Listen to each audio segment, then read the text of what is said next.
नमस्कार दोस्तों, कैसे हैं आप? आई होप अच्छे होंगे।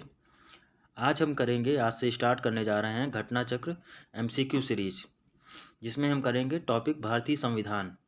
और ये बहुत इम्पोर्टेंट टॉपिक है। इससे state PCS, SSC, one day exams, हर तरीके के कॉम्पिटिटिव एग्ज़ाम्स में यहाँ से डायरेक्टली क्वेश्चंस आते हैं। और ये टीजीटी, पीजीटी और जीआईसी प्रवक्ता वगैरह के तो सीधे प्रश्न यहाँ से बनते हैं। तो ज़्यादा टाइम वेस्ट न करते हुए सीधे हम टॉपिक पे चलेंगे। और हाँ, वीडियो अगर अच्छी लगे तो अपने दोस्तों के साथ इसे शेयर कर जरूर करें और चैनल को सब्सक्राइब करें और नोटिफिकेशन के लिए बेल आइकन जरूर दबाएं। और अगर आपका कोई सुझाव है तो कमेंट बॉक्स में प्लीज़ लिखें। तो भारतीय संविधान के अंतर्गत आज का टॉपिक है राष्ट्रीय आंदोलन और संवैधानिक विकास, जिसको हम स्टार्ट करेंगे। तो पहला प्रश्न है, निम्नलिखित में से किसमें गांधी जी ने पहली बार हथियार के रूप में भूख हड़ताल का इस्तेमाल किया था? क्वेश्चन है, गांधी जी ने पहली बार हथियार के रूप में भूख हड़ताल का इस्तेमाल कहाँ किया था? तो इसका आंसर हो जाएगा अहमदाबाद कारखाने की हड़ताल। ठीक है। यहाँ पर सबसे पहले उन्होंने मिल मजदूरों और प्लेग के बोनस के लेकर कुछ डिस्प्यूट था। मिल मालिकों और मजदूरों के बीच प्लेग बोनस को लेकर कुछ विवाद चल रहा था, जिसके लिए गांधी जी 3 दिन के अनशन पर बैठे थे। और ये उनका जो है पहली भूख हड़ताल थी भारत में। बढ़ते हैं आगे। जहाँ एक्सप्लेन करने की ज़रूरत होगी मैं वहीं एक्सप्लेन कर दूंगा। बाकी क्वेश्चन में ऐसा कुछ भी नहीं है, हम सीधे आंसर को और क्वेश्चन, आपने बहुत सारी चीज़ें पढ़ रखी होंगी पहले से, इसलिए हम क्वेश्चन और आंसर करते हुए चलेंगे। अगला प्रश्न है, निम्नलिखित में से किसने तीनों गोलमेज सम्मेलनों में भाग लिया था? तो ये भाग लिया था डॉक्टर BR अम्बेडकर ने। इन्होंने तीनों गोलमेज सम्मेलनों में भाग लिया था। तीसरा प्रश्न है, 1947 में बने नेहरू की सरकार के कानून मंत्री कौन थे? तो कानून मंत्री थे BR अम्बेडकर। बढ़ते हैं आगे। चौथा प्रश्न है, निम्नलिखित में से किसे भारतीय राष्ट्रवाद का पैगंबर और आधुनिक भारत का पिता कहा जाता है? तो ये राजा राम मोहन राय को। ये पेपर कराने का एक मकसद है, ये आप यहाँ नोटिस करिएगा। ये आपका एक एक प्रश्न एक एक परीक्षा में पूछा हुआ है। हर परीक्षा में ऐसे सवाल बनते हैं, इसलिए बहुत इम्पॉर्टेंट है ये करके जाना आपके एग्ज़ाम के लिए। देखिए, कठिन क्वेश्चन तो सबको नहीं आएंगे, लेकिन आसान क्वेश्चन सब नहीं गलत करते हैं। गलती वहीं होती है अगर आप रिवीजन करके नहीं जाएंगे। किसी भी क्वेश्चन को लाइटली नहीं लेना है कि बहुत आसान है, हमने पढ़ा हुआ है। अगर आप रिवीजन नहीं करेंगे तो वो भूल जाएंगे, इसलिए बहुत इम्पोर्टेंट है। अगला प्रश्न है, सर्वप्रथम किसने अपने लेखन के माध्यम से स्वराज की मांग की थी? स्वराज की मांग अपने लेखन के माध्यम से किसने की थी? तो स्वामी दयानंद सरस्वती जी ने। ठीक है। इन्होंने स्वराज शब्द का सबसे पहले प्रयोग किया था और हिंदी को राष्ट्रभाषा के रूप में स्वीकार किया था, ध्यान रखिएगा। अगला प्रश्न है, निम्न में से किस आधार पर स्वामी दयानंद सरस्वती ने सर्वोच्चता को निर्धारित करने का विरोध किया था? तो उन्होंने जन्म के आधार पर, कि जन्म के आधार पर किसी को सर्वोच्च नहीं माना जा सकता, है ना। जिसका मुख्य उद्देश्य क्या था कि वो प्राचीन वैदिक धर्म को शुद्ध रूप से पुनः स्थापना करना चाहते, वो वैदिक धर्म की मान्यता देते थे और जन्म के आधार पर उन्होंने सर्वोच्चता को इनकार किया था। अगला प्रश्न है, सर्वप्रथम 1857 के विद्रोह को भारत का प्रथम स्वतंत्रता संग्राम कहा? तो ये किसने कहा था? तो वीडी सावरकर ने कहा था। वीडी सावरकर की एक बहुत इंपॉर्टेंट बुक है, the Indian war of independence 1857। ठीक है, ये भी ध्यान रखिएगा, पूछता है कई बार परीक्षाओं में। निम्नलिखित में से किस कानून के द्वारा ईस्ट इंडिया कंपनी से सत्ता ब्रिटिश साम्राज्य को हस्तांतरित कर दी गई थी? तो ये की गई थी भारत सरकार अधिनियम 1858 के तहत। ठीक है। तो 1858 भारत शासन अधिनियम ब्रिटिश सरकार ने जो है साम्राज्य को हस्तांतरित कर दिया गया था और गवर्नर जनरल के पद को बदलकर क्या कर दिया गया था? भारत का वायसराय कर दिया गया था इसी एक्ट के तहत। सावरकर जुड़े थे, तो सावरकर किससे जुड़े हुए थे ये बताना है। तो वो हिंदू महासभा से जुड़े हुए थे सावरकर। अगला प्रश्न है, भारत में प्रतिनिधि सरकार की नींव किस अधिनियम के द्वारा पड़ी? तो ये किस अधिनियम के द्वारा पड़ी थी? भारत परिषद अधिनियम 1861।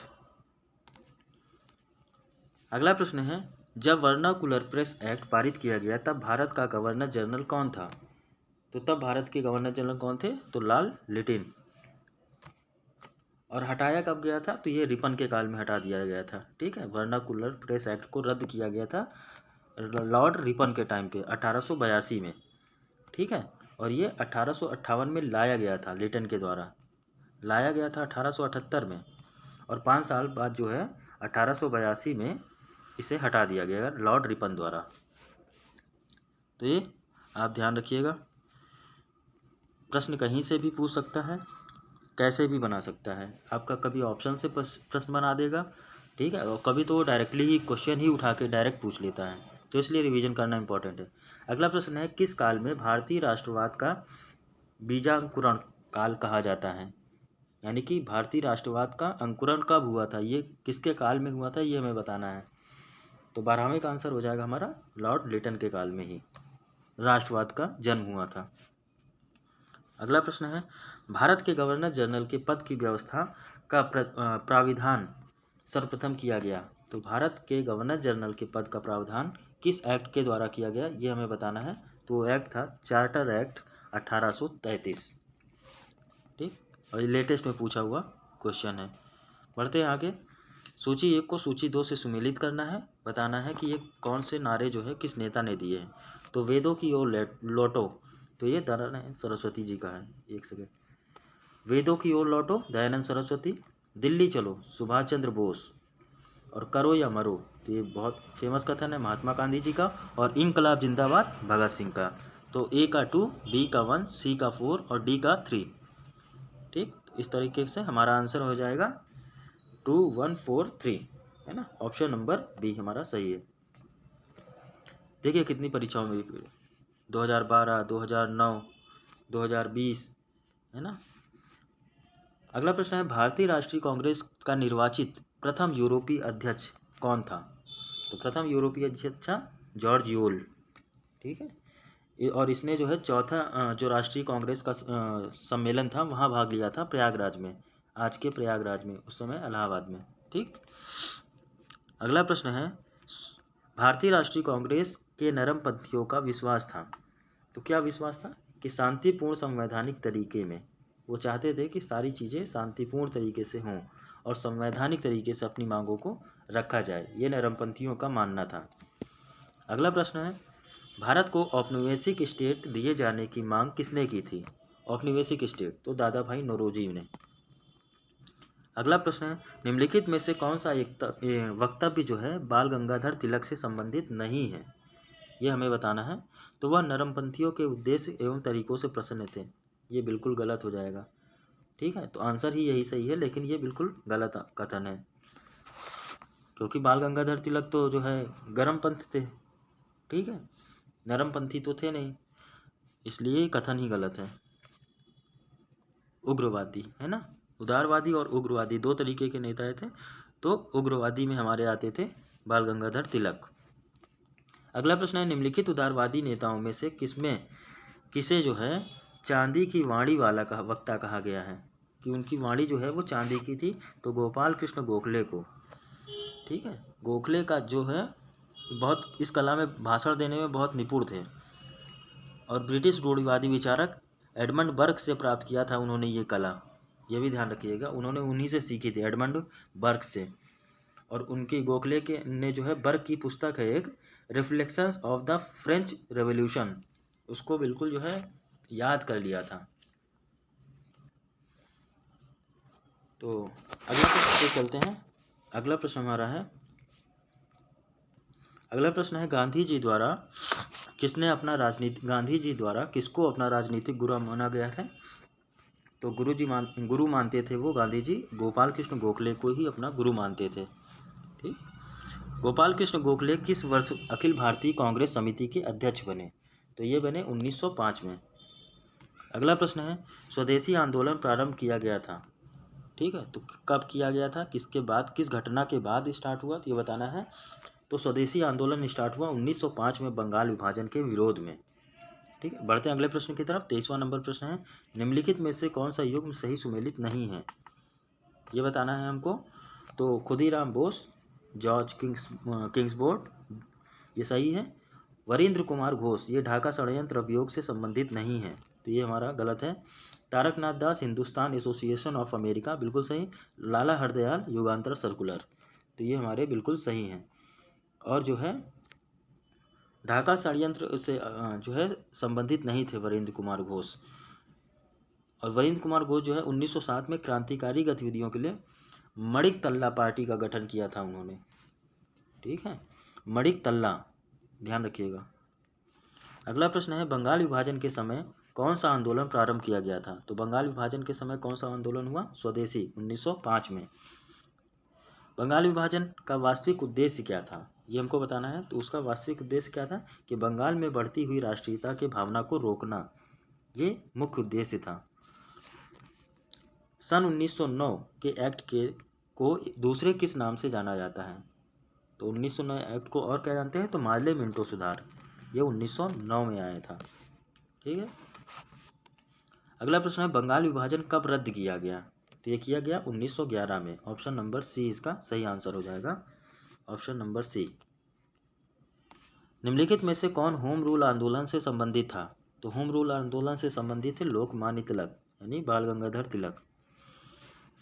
देखिए, दो तरीके को होम रूल चलाए गए थे। एक चलाया गया था बाल गंगाधर तिलक द्वारा, दूसरा चलाया गया था एनी बेसेंट जी द्वारा, ठीक है।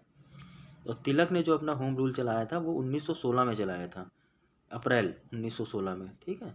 और इसके अध्यक्ष जो थे वो जोसेफ बैटिस्टा, और सचिव जो इसके थे वो एनसी केलकर थे, ठीक, ये ध्यान रखिएगा। और उसके बाद जो है क्या कहते हैं, एनी बेसेंट जी ने जो है अपना होम रूल आंदोलन वो 1916 में सितंबर में स्टार्ट किया था, ठीक है। बढ़ते हैं अगले प्रश्न की तरफ।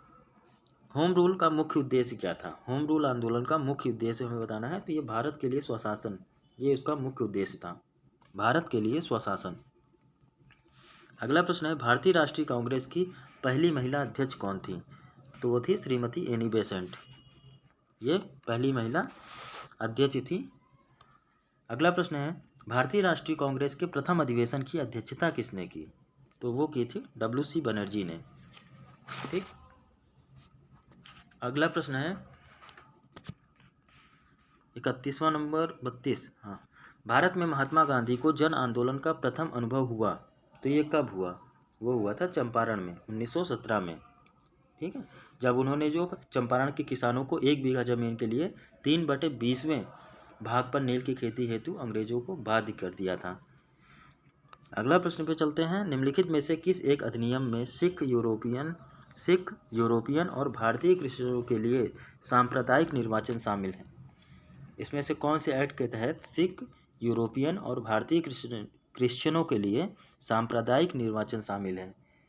तो वो है 1919 का भारत शासन अधिनियम, ठीक। बढ़ते हैं अगले प्रश्न की तरफ। 34वां नंबर प्रश्न है, भारत में पहली बार सांप्रदायिक निर्वाचन प्रणाली का प्रारंभ कब हुआ? ये हमें बताना है। तो ये 1909 में हुआ, ठीक है। इसी में जो है मुस्लिमों के लिए अलग आरक्षण की व्यवस्था कर दी गई थी, ठीक है, पृथक सांप्रदायिक निर्वाचन का प्रावधान कर दिया गया था। अगला प्रश्न है, द्वैध शासन प्रणाली राज्यों में लागू की गई थी, तो ये कब लागू की गई थी द्वैध शासन प्रणाली?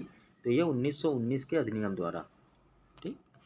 बढ़ते अगले प्रश्न की तरफ। भारत में द्वैध शासन व्यवस्था का आरंभ इस अधिनियम के अंतर्गत किया गया, तो द्वैध शासन अधिनियम का पालन कब किया गया? तो 1919। अगला प्रश्न है, दिए गए भारतीय अधिनियमों में से किस अधिनियम के द्वारा भारतीय प्रांतों में द्वैध शासन की स्थापना की गई?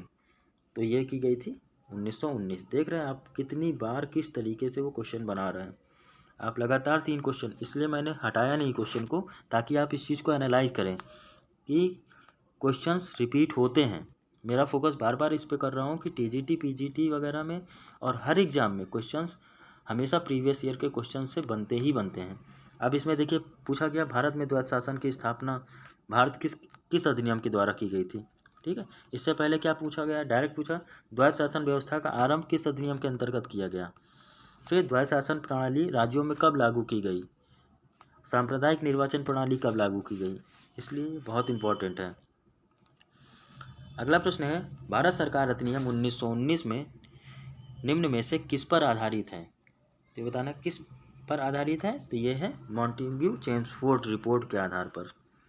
Option number B, Montagu Chelmsford जो है उनके आधार पर ये भारत सरकार अधिनियम 1919 आधारित है। रॉलेट एक्ट किस वर्ष पारित हुआ, ये बताना है। तो ये पारित हुआ 1919 में, रॉलेट एक्ट। ठीक, चलते हैं आगे। भारत में किस वर्ष में राष्ट्रीय आंदोलन ने जन संगठित आंदोलन का रूप लिया? तो ये लिया था 1919 में। निम्नलिखित में से कौन सा युग्म सही सुमेलित नहीं है, ये बताना है। कौन सही सुमेलित नहीं है? तो मोतीलाल नेहरू पेड़ से संबंधित है, बिल्कुल सही है। मोहम्मद अली जिन्ना खिलाफत आंदोलन, ये गलत है।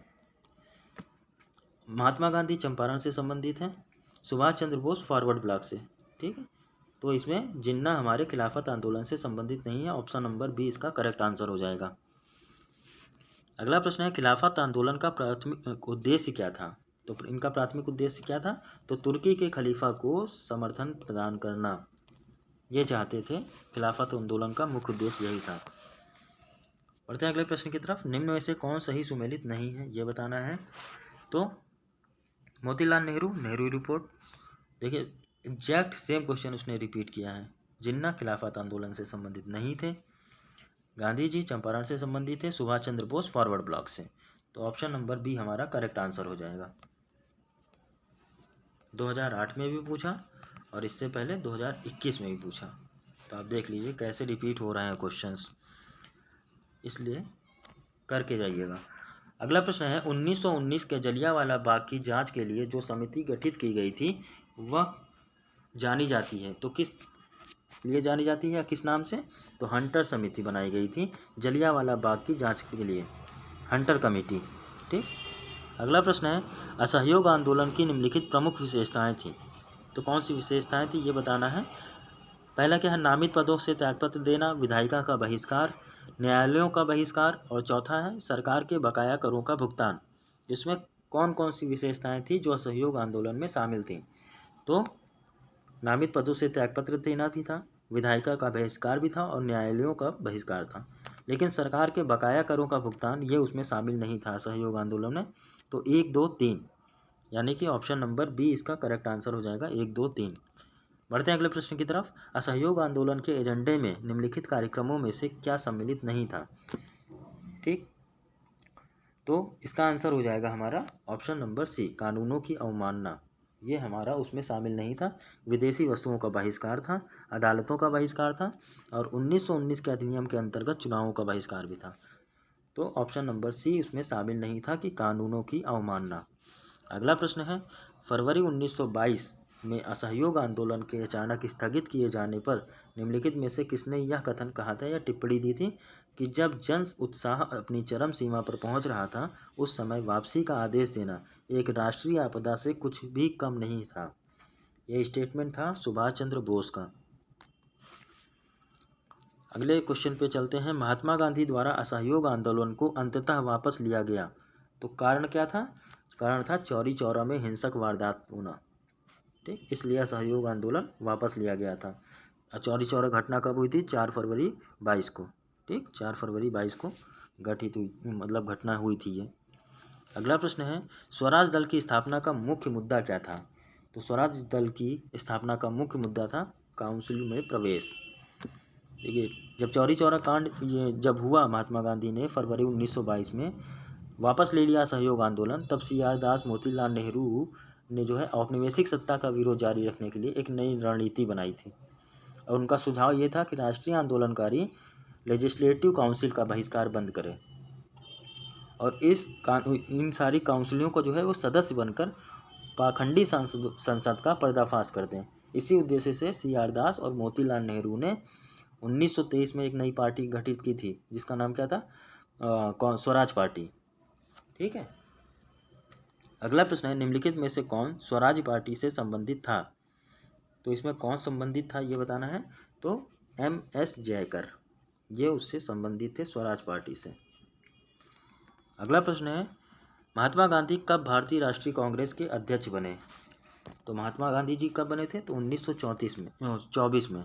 ठीक है, बेलगाम अधिवेशन में उन्होंने अध्यक्षता की थी और इसी समय जो है कांग्रेस और मुस्लिम लीग दोनों अलग हो गए। ठीक। अगला प्रश्न है, किसने कहा था कि कांग्रेस लॉर्ड डफरिन के दिमाग की उपज थी? ये बताना है। ये बहुत इंपॉर्टेंट प्रश्न है, वो अक्सर पूछा जाता है और ये तो अभी लेटेस्ट में ही पूछा गया है 21 में टीजीटी में। तो लॉर्ड डफरिन के दिमाग की उपज थी, ये किसने कहा था कांग्रेस के बारे में? तो ये कहा था लाला लाजपत राय ने। ठीक। अगला प्रश्न है, गांधी जी द्वारा चलाया गया बारदोली आंदोलन किसके विरुद्ध था? तो किसके विरुद्ध था? भूमि कर के अधिक वृद्धि। ठीक। अगला प्रश्न पे चलते हैं, नेहरू समिति रिपोर्ट में निम्नलिखित में से कौन एक संशोधित नहीं की गई थी? नेहरू रिपोर्ट में इनमें से कौन सा ऐसा मुद्दा था जिसको रिपोर्ट में शामिल नहीं किया गया था? ठीक है, ये बताना है। तो था सिंध एक मुस्लिम बहुल प्रांत होगा, ऐसा कोई भी संस्तुति नहीं की गई थी। देखो उसमें बहुत सारी पेशकश की गई थी उस रिपोर्ट में, नेहरू रिपोर्ट में। तो उसमें क्या था, उत्तरदायी सरकार की स्थापना करना और जो है भारत को एक डोमिनियन स्टेट का दर्जा देना, संयुक्त निर्वाचन मंडल, द्विसदनात्मक व्यवस्था होनी चाहिए, मौलिक अधिकारों की व्यवस्था होनी चाहिए और मुसलमानों को आरक्षण की बात कही गई थी और अवशिष्ट शक्तियाँ जो हैं वो केंद्र में निहित होंगी। इतनी सारी बातें नेहरू रिपोर्ट में कही गई थी, परंतु सिंध एक मुस्लिम बहुल प्रांत होगा ऐसा कोई भी मांग नहीं की गई थी। अगला प्रश्न है, निम्नलिखित में से कौन सा एक नेहरू रिपोर्ट 1928 के स्रोत से भारत के संविधान में समाविष्ट किया गया है? तो ये किया गया है, मौलिक अधिकारों को शामिल किया गया है नेहरू रिपोर्ट के आधार पर। ठीक। अगला प्रश्न है, निम्नलिखित में से कौन सा सही है, ये बताना है हमें। तो मूल अधिकार को भारतीय संविधान में सम्मिलित करने के लिए 1928 की नेहरू रिपोर्ट ने समर्थन किया था। ठीक है, यही हमारा बिल्कुल सही हो जाएगा। अगला प्रश्न है, कांग्रेस ने अपने पूर्ण स्वराज्य के उद्देश्य से किस वर्ष को निर्धारित किया है? तो वो थे 1929। कांग्रेस ने अपने पूर्ण स्वराज्य के उद्देश्य से 1929 को निर्धारित किया है, क्योंकि लाहौर अधिवेशन जब 1929 में हुआ और इसकी अध्यक्षता जब जवाहरलाल नेहरू जी ने की थी, तो इसी अधिवेशन में पूर्ण स्वराज का जो है प्रस्ताव पारित कर दिया गया था। ठीक है, बढ़ते हैं अगले प्रश्न की तरफ। भारत को पूर्ण आज़ादी एवं 26 जनवरी को स्वतंत्रता दिवस स्वीकार करने की मांग किसने की थी? 26 जनवरी को स्वतंत्रता दिवस स्वीकार करने की मांग किसने की थी?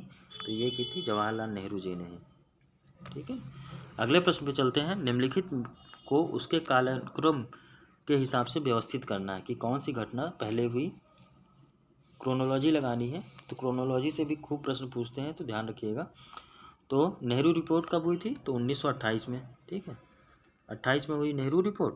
भारत छोड़ो आंदोलन हो गया हमारा 1942 में, 1942। सविनय अवज्ञा आंदोलन ये हो गया 1930 और पूर्ण स्वराज की घोषणा कब हो गई?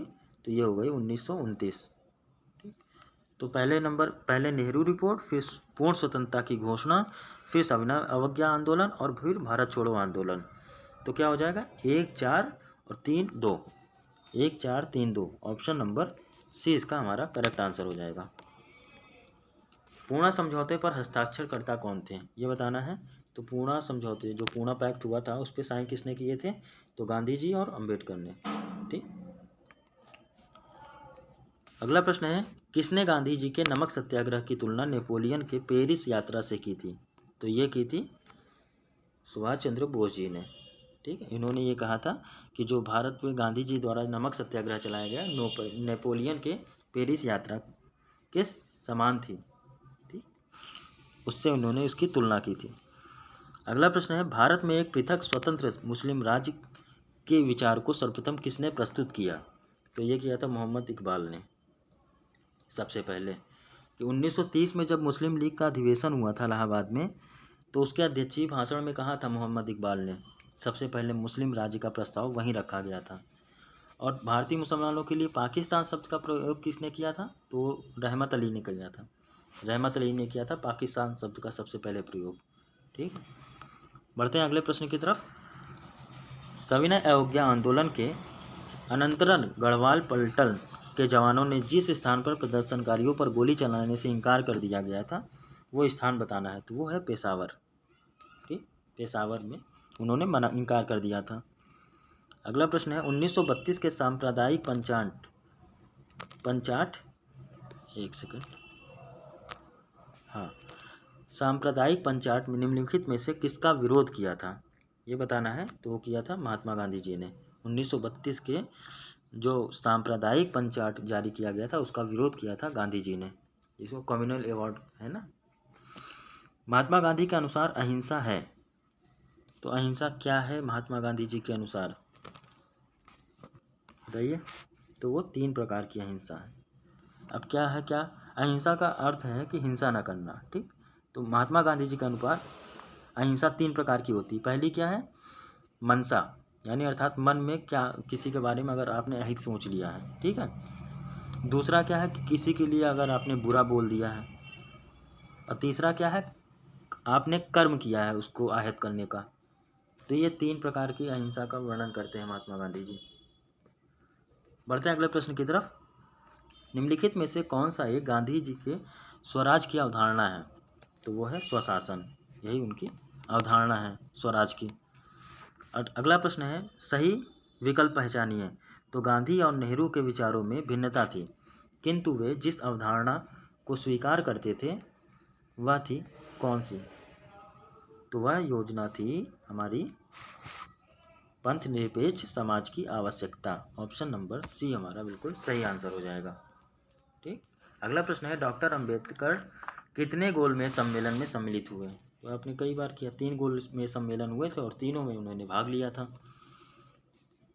निम्नलिखित में से कौन सा एक सही सुमेलित नहीं है, ये बताना है। नमक सत्याग्रह 1930 में हुआ, ठीक। गांधी इरविन समझौता मार्च 1930 में, तो ये हमारा सुमेलित नहीं है। गांधी इरविन समझौता हमारा 1931 में हुआ। क्रिप्स मिशन 42 में आया, बिल्कुल सही है। कॉमनवेल्थ अवार्ड 32 में हुए, ये भी सही है। नमक सत्याग्रह 1930 में हुआ, सही है। तो ऑप्शन नंबर बी हमारा सही आंसर हो जाएगा। गांधी इरविन समझौता 30 में नहीं 1931 में हुआ। अगला प्रश्न है प्रांतीय स्वायत्तता का प्रावधान निम्नलिखित में से किसके अंतर्गत किया गया, तो ये किया गया था 1935 भारत सरकार अधिनियम के अंतर्गत। अगला प्रश्न है भारत सरकार अधिनियम 1935 ने जो है भारतीय संघीय व्यवस्था का प्रबंधन किया। भारतीय संघीय 1935 के एक्ट के द्वारा भारतीय संघीय व्यवस्था का प्रबंधन किया गया था।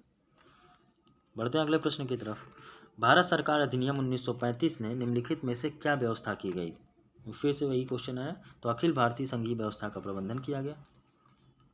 अगला प्रश्न है संघ सरकार द्वारा राज्यों को आदेश देने का विचार भारत के संविधान निर्माताओं ने कहाँ से प्राप्त किया, तो 1935 के भारत अधिनियम से।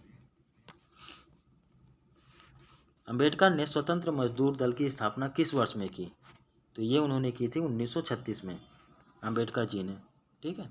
उन्होंने एक independent labour party of India का गठन किया था 1936-37 में। अगला प्रश्न है भारत की संविधान सभा ने अखिल भारतीय दलित वर्ग संघ के सदस्य के रूप में शामिल हुए, तो कौन शामिल हुए थे इसमें, महात्मा गांधी, सॉरी एक सेकंड, जगजीवन राम जी, महात्मा गांधी। तो भारत की संविधान सभा में अखिल भारतीय दलित वर्ग संघ का सदस्य के रूप में कौन शामिल हुए, तो जगजीवन राम जी। ऑप्शन नंबर 20 का सही आंसर हो जाएगा। 1936 में किसने कहा कि गांधीवाद जैसी कोई चीज़ नहीं है, तो खुद महात्मा गांधी जी ने कहा था कि गांधी जैसी कोई चीज़ नहीं है, क्योंकि वो नहीं चाहते थे कि जो है गांधी का प्रयोग हो गांधीवाद जैसी किसी भी चीज़ का। तो उन्होंने ये कथन दिया था गांधीवाद नाम का कोई वस्तु नहीं है और मैं अपने बाद कोई संप्रदाय छोड़ना नहीं चाहता, इसी वाद जैसा कुछ भी नहीं है, वाद जैसा इसमें कुछ भी नहीं है। और परंतु गांधी जी इस बात पर सहमत होते हुए भी लिखते हैं कि कराची में जो है गांधी इरविन समझौता 1931 में हुआ, उस समझौते के बाद जब उनकी आलोचना हुई थी तो उन्होंने एक सार्वजनिक सभा में ये कहा था कि गांधी मर सकता है, गांधीवाद सदा जीवित रहेगा। तो दोनों चीज़ें हैं, दोनों चीज़ें आप याद रखिएगा। उन्होंने पहली चीज़ तो ये कही कि गांधीवाद जैसी कोई चीज़ नहीं है, ठीक है। लेकिन वो जब कराची में गांधी इरविन समझौते के बाद जब उनकी आलोचना शुरू हो गई तो उन्होंने एक सार्वजनिक सभा में कहा था ये कि गांधी मर सकता है पर गांधीवाद हमेशा जो है वो जीवित रहेगा। अगला है ऐतिहासिक कालक्रम को व्यवस्थित करना है, बताना है। तो क्या है गोलमेज सम्मेलन, भारत छोड़ो आंदोलन, भारतीय राष्ट्रीय कांग्रेस की रचना और साइमन कमीशन। इन सब के बारे में बताना है। तो देखिए, भारतीय राष्ट्रीय कांग्रेस की स्थापना सबसे पहले होती है, ठीक है। तो ये हो गई 1885, 1885। फिर उसके बाद साइमन कमीशन आया, साइमन कमीशन 1928, 1928। फिर उसके बाद आएगा हमारा गोलमेज सम्मेलन 32, और उसके बाद भारत छोड़ो आंदोलन, यानी कि 32 का मतलब है 30, 31, 32 मान लीजिए, 30 भी लेके चलते हैं, तो 30 से 32 के बीच में हुआ ना गोलमेज सम्मेलन। चलिए 30 से 32। भारत छोड़ो आंदोलन हो गया हमारा 1942। तो अगर होगा तो सबसे पहले भारतीय राष्ट्रीय कांग्रेस की रचना, ठीक। तो यानी कि 3, 4, 1, 2, 3, 4, 1, 2, ऑप्शन नंबर सी हो जाएगा हमारा करेक्ट आंसर। मुस्लिम लोग लीग जो है वो मुक्ति दिवस मनाते हैं, कब मनाते हैं वो? तो मनाते हैं 22 दिसंबर 1939 को मुक्ति दिवस, ठीक। अगला प्रश्न है अक्टूबर 1940 में गांधी जी द्वारा शुरू किया गया व्यक्तिगत सविनय अवज्ञा आंदोलन का प्रथम सत्याग्रही कौन था? तो वो थे आचार्य विनोबा भावे, ये प्रथम सत्याग्रही थे, ठीक। अगला प्रश्न है निम्नलिखित में से किसने क्रिप्स प्रस्ताव को पोस्ट डेटेड चेक कहा था? तो ये कहा था महात्मा गांधी जी ने, ऑप्शन नंबर बी। और संविधान सभा का गठन प्रस्तावित किया गया था, तो कब किया गया था? तो क्रिप्स मिशन के द्वारा। संविधान सभा का गठन प्रस्तावित किया गया था क्रिप्स मिशन के द्वारा। क्रिप्स मिशन के तहत जो है वो युद्ध के पश्चात भारत को एक डोमिनियन स्टेट का दर्जा देने की बात कही गई थी। अगले प्रश्न पे चलेंगे। कैबिनेट मिशन योजना के अंतर्गत संवैधानिक सभा के चुनाव आयोजित किए गए, तो ये कब किए गए थे? तो जुलाई 1946 में। अगला प्रश्न है भारत छोड़ो प्रस्ताव अखिल भारतीय कांग्रेस समिति द्वारा पारित किया गया था, तो ये कब पारित किया गया था ये बताना है। तो वो था अगस्त 1942 को, भारत छोड़ो आंदोलन का प्रस्ताव, ठीक। भारत छोड़ो आंदोलन कब प्रारंभ हुआ? तो ये प्रारंभ हुआ,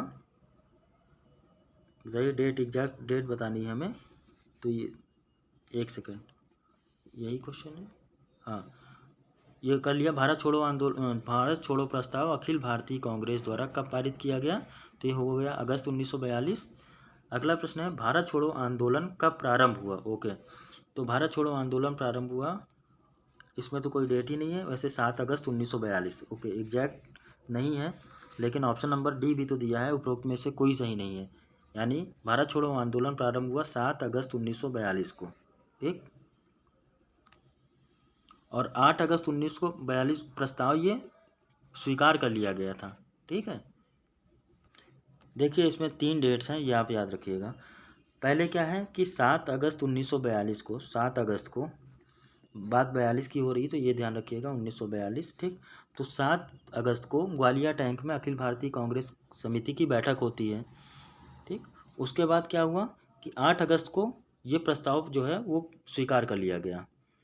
अब ये पूछ क्या रहा है कि कब प्रारंभ हुआ, तो अब 8 अगस्त को स्वीकार कर लिया गया, उसके बाद अगले ही दिन 9 अगस्त 1942 को भारत छोड़ो आंदोलन प्रारंभ कर दिया गया, ठीक है। तो इसका आंसर हो जाएगा उपरोक्त में से कोई नहीं। वैसे इसकी डेट क्या है प्रारंभ की? 9 अगस्त 1942, ठीक। बढ़ते हैं अगले प्रश्न की तरफ। 1942 के भारत छोड़ो आंदोलन की नायिका कौन थी?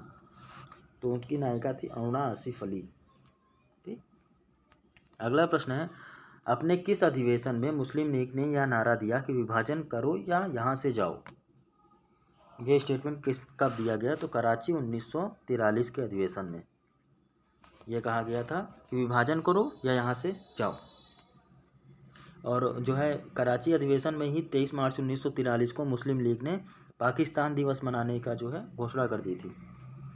अगले प्रश्न में चलेंगे। कौन सा सही सुमेलित है या मैच द फॉलोइंग है ये? तो पूना पैक्ट कब हुआ? तो पूना पैक्ट हमारा हुआ, बताइए, मैच द फॉलोइंग। हाँ, आपको पूरा ऑप्शन तो दिखाना संभव नहीं हो पा रहा है क्योंकि वो पूरा है नहीं, है ना, कोई बात नहीं, आप ऐसे मैच कर लीजिए। पूना पैक्ट हुआ 1932 में, पूना पैक्ट 1932 26 सितंबर। अगस्त प्रस्ताव 8 अगस्त 1940 हो जाएगा। वर्धा 14 जुलाई 1942, और उसके बाद वेवल योजना 4 जून 1945। तो 4, 4, 1, 4123 4123 ऑप्शन नंबर बी हमारा हो जाएगा सही आंसर 4123। ठीक, बढ़ते हैं अगले क्वेश्चन की तरफ। अगला प्रश्न है निम्नलिखित में से कौन सही सुमेलित नहीं है, ये बताना है हमको कौन सही सुमेलित नहीं है। साइमन कमीशन 1927 में आया, सही है। नमक सत्याग्रह 1930 में, सही हो। गांधी विन समझौता 31 में, बिल्कुल सही है। और बेवल योजना 1944, यही गलत है। ऑप्शन नंबर डी हमारा सही हो जाएगा, बेवल योजना 1945 है। ठीक, अगला प्रश्न है निम्नलिखित में से कौन कैबिनेट मिशन का सदस्य नहीं था। तो उसमें से लॉर्ड वेवल जो है इसके सदस्य नहीं थे, बाकी पैट्रिक लॉरेंस, एवी एलेक्जेंडर और क्रिप्स ये तीनों हमारे उसके सदस्य थे। कैबिनेट मिशन भारत कब आया। तो कैबिनेट मिशन 24 मार्च 1946 को भारत आया। बढ़ते हैं अगले प्रश्न की तरफ। वह स्थान जहां नौसेना ने 1946 में भारत में ब्रिटिश शासन के विरुद्ध खुला विद्रोह कर दिया था, तो वो कौन सा स्थान है। तो वो था बम्बई, आज का मुंबई। ठीक, अगला प्रश्न है निम्नलिखित में से किस एक ने संस्तुत किया कि समस्त अवशिष्ट शक्तियां प्रांतों में निहित होनी चाहिए। ये किसने कहा था। तो कैबिनेट मिशन ने ये कहा था कि जो है अपनी रिपोर्ट में प्रस्तुत किया था कि रिपोर्ट के अनुसार संघ सूची के अतिरिक्त जितने भी सभी विषय हैं और अवशिष्ट शक्तियां वो सभी प्रांतों के पास होगी उनका अधिकार, ये कैबिनेट मिशन में था। अगला प्रश्न है इनमें से कौन अखिल भारतीय कांग्रेस समिति का सभापति था जब 6 जून 1946 को कैबिनेट मिशन योजना पर विचार करने के लिए बम्बई में उसका अधिवेशन हुआ। तो इसका आंसर हो जाएगा जवाहरलाल नेहरू। ठीक, बढ़ते हैं अगले प्रश्न की तरफ। अगला प्रश्न है भारत में प्रथम अंतरिम सरकार की घोषणा की गई थी। तो ये कब की गई थी। ये की गई थी 24 अगस्त 1946 को। ऑप्शन नंबर बी इसका करेक्ट आंसर हो जाएगा। निम्नलिखित में से कौन संविधान सभा का सदस्य नहीं था। तो जयप्रकाश नारायण जी इसके सदस्य नहीं थे, बाकी वल्लभ भाई पटेल, के.एम. मुंशी और जे.पी. कृपलानी ये तीनों लोग संविधान सभा के सदस्य थे। अगला प्रश्न है केंद्र में अंतरिम सरकार की स्थापना हुई थी। तो कैबिनेट मिशन आने के बाद हुई थी, ये बताना है। ठीक है, कैबिनेट मिशन के बाद जो है अंतरिम सरकार की स्थापना की गई थी, क्योंकि वो 46 में आ गया था कैबिनेट मिशन और उसी के सुझाव पर एक अंतरिम सरकार की स्थापना की गई थी। अगला प्रश्न है 1946 में अंतरिम सरकार का मुखिया कौन था। तो उनके मुखिया तो कौन थे, जवाहरलाल नेहरू थे। अगर कांग्रेस विभाजन स्वीकार करती है तो यह मेरे मृतक शरीर पर ही होगा, ये स्टेटमेंट किसका है। तो महात्मा गांधी जी का। अगला प्रश्न है संविधान सभा के संबंध में निम्नलिखित में से कौन सा कथन सत्य है, ये हमको बताना है। यह वयस्क मताधिकार पर आधारित था, यह प्रत्यक्ष मतदान का प्रतिफल था, यह बहुदलीय निकाय था और इसमें कई समितियों के माध्यम से किया गया था। तो इसमें बताना है सही उत्तर क्या है। ठीक, तो देखिए पहला तो सही है बिल्कुल, यह वयस्क मताधिकार पर आधारित नहीं था, बिल्कुल सही। यह प्रत्यक्ष मतदान का प्रतिफल था, ये प्रत्यक्ष का नहीं था, ये अप्रत्यक्ष का था, तो ये गलत हो गया। उसके बाद यह बहुदलीय निकाय था, वो था। इसने कई समितियों के माध्यम से किया था, ये भी सही है। तो ऑप्शन नंबर अगर 2 नहीं है तो 2 किस में नहीं है, सब में 2 है। तो ये क्वेश्चन गलत है, आप इसको फिर से कंफर्म कर लीजिएगा। वैसे इसका आंसर हो जाएगा ऑप्शन 1, 3 और 4, ये बिल्कुल सही है, क्योंकि ये वयस्क मताधिकार पर नहीं था। ठीक है, और ये अप्रत्यक्ष मतदान का प्रतिफल था, ये गलत है स्टेटमेंट। तो अगर 2 गलत है तो पूरी तरीके से गलत हो जाएगा, क्योंकि तीसरा भी सही है, यह बहुदलीय निकाय था। चलिए अगले प्रश्न पे चलते हैं। जवाहरलाल नेहरू द्वारा प्रस्तुत उद्देश्य प्रस्ताव को संविधान सभा ने कब पारित किया। तो ये बताना है, ये कब पारित किया। तो ये 22 जनवरी 1947 को। अगला प्रश्न है संविधान सभा का गठन निम्न में से किस योजना के द्वारा किया गया था। ये किया गया था कैबिनेट मिशन के द्वारा। ऑप्शन नंबर सी हमारा इसका सही आंसर हो जाएगा। बढ़ते हैं अगले प्रश्न की तरफ। कौन सी योजना के प्रस्ताव से संविधान सभा की स्थापना हुई थी, ये बताना है। तो वो थी the cabinet mission plan, option number B. ठीक है, ऑप्शन नंबर बी 110 का आंसर हो जाएगा। Option number be the cabinet mission plan के तहत जो है संविधान सभा की स्थापना की गई थी। अगला प्रश्न है भारतीय संविधान निर्मात्री परिषद की पहली बैठक कब हुई थी। तो ये बैठक की गई थी 9 दिसंबर 1946 को। ठीक, बढ़ते हैं आगे। भारत के संविधान को अंगीकृत किया गया, बताना है कब अंगीकृत किया गया भारत के संविधान को। तो ये किया गया था 26 नवंबर 1949 को। अगला प्रश्न है, स्वाधीन भारत के संविधान पर संविधान सभा के सदस्यों का हस्ताक्षर हुआ। तो ये डेट बतानी है कब हस्ताक्षर किया उन्होंने। तो ये 24 जनवरी 1950 को। ऑप्शन नंबर डी इसका करेक्ट आंसर हो जाएगा। अगला प्रश्न है, निम्नलिखित में से कौन भारतीय संविधान सभा का सदस्य नहीं था। तो संविधान सभा का सदस्य नहीं था भारतीय संविधान सभा का सदस्य। तो 123 का आंसर हो जाएगा option number C, VN Rao जो है वो संविधान सभा के सदस्य नहीं थे, वैज्ञानिक सलाहकार जरूर थे। ठीक, अगला प्रश्न है कि संविधान निर्मात्री परिषद के वैधानिक परामर्शदाता कौन थे। तो वैधानिक परामर्शदाता कौन थे, VN राव जी ही थे। संविधान सभा का विधिक सलाहकार कौन था। तो विधिक सलाहकार भी आपको पता हो गया, VN राव जी।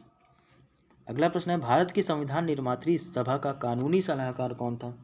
VN राव जी। देख रहे हैं क्वेश्चन आप कैसे बन रहे हैं, विधिक सलाहकार कौन था, कानूनी सलाहकार कौन था, यही बन रहा है क्वेश्चन। ठीक है, भारतीय संविधान का वास्तुकार किसे कहा जाता है। तो ये कहा जाता है डॉक्टर BR अम्बेडकर को। ये भारतीय संविधान के वास्तुकार माने जाते हैं। अगला प्रश्न है, डॉक्टर BR अम्बेडकर संविधान सभा में निम्न में से किसके अध्यक्ष थे। तो प्रारूप समिति के अध्यक्ष थे वो। 123 का बी होगा आंसर। अगला प्रश्न है, निम्नलिखित में से कौन संविधान सभा की सलाहकार समिति का अध्यक्ष था। ये बताना है हमको। सलाहकार समिति के अध्यक्ष थे हमारे वल्लभ भाई पटेल जी। द इंडियन इंडिपेंडेंस बिल, जिसका लक्ष्य भारत और पाकिस्तान के बीच ब्रिटिश इंडिया का विभाजन करना था, को ब्रिटिश संसद ने प्रस्तुत किया। ये कब प्रस्तुत किया गया कि द इंडिपेंडेंस बिल, जो इंडिया इंडिपेंडेंस बिल था, जिसका लक्ष्य क्या था कि भारत और पाकिस्तान के बीच ब्रिटिश इंडिया का विभाजन करना, यह ब्रिटिश संसद ने प्रस्तुत किया था 4 जुलाई 1947 को। ठीक, अगला प्रश्न है, इनमें से कौन भारत का वायसराय था जब अगस्त 1947 में भारत तथा पाकिस्तान के बीच ब्रिटिश इंडिया का विभाजन हुआ। उस समय भारत का वायसराय कौन था, ये बताना है आपको। तो the Louis Mountbatten, Lord Louis Mountbatten. ठीक, अगला प्रश्न है, निम्नलिखित में से किस कांग्रेस सदस्य को माउंटबेटन योजना को अस्वीकार किया था। किस कांग्रेस सदस्य ने माउंटबेटन योजना को अस्वीकार किया था। तो ये किया था मौलाना अबुल कलाम आज़ाद ने। ठीक, अगला प्रश्न है, जन गण मन गीत के हिंदी संस्करण को संविधान सभा ने भारत के राष्ट्रगान के रूप में कब अपनाया। तो ये अपनाया गया था 24 जनवरी 1950 को। 24 जनवरी 1950 को जनगण मन को हिंदी संस्करण के रूप में संविधान सभा ने स्वीकार किया था और राष्ट्रगान के रूप में मान्यता दी थी। तो 24 जनवरी 1950 को।